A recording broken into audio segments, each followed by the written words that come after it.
In this video, we learn how to create a basic cloth simulation animation in Blender.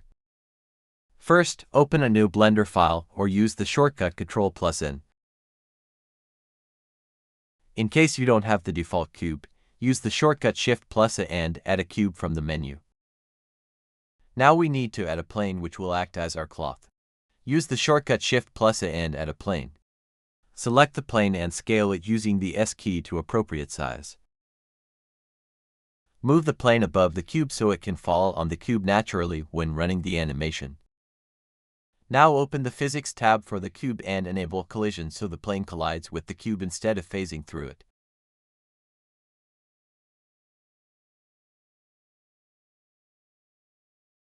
Now select the plane and open its Physics tab and enable Cloth so it gets cloth properties.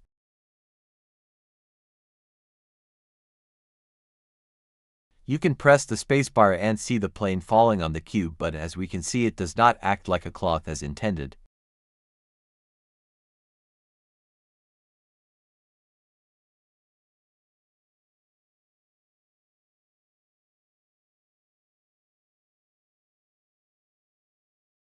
Select the plane again and switch to edit mode, then right-click on the plane and subdivide it as much as you want. The more the subdivides, the more faces it gets, enhancing its quality as a cloth.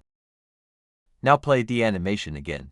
Now as we can see it clearly behaves as a cloth, although we can see it's not smooth like a cloth in real life. Right-click on the plane and click Shade Smooth.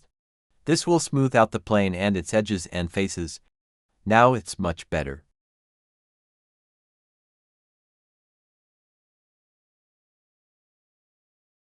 Now here is something you need to make sure: too much subdivides, your computer will start to lag and the animation might have some trouble with rendering.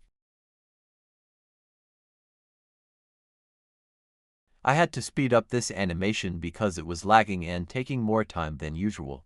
This part is sped up to 5 times. So that is all for today. This is basically how you can make a cloth simulation animation. Of course, there are multiple ways to make it more better, but that is how you set it up and give it basic properties.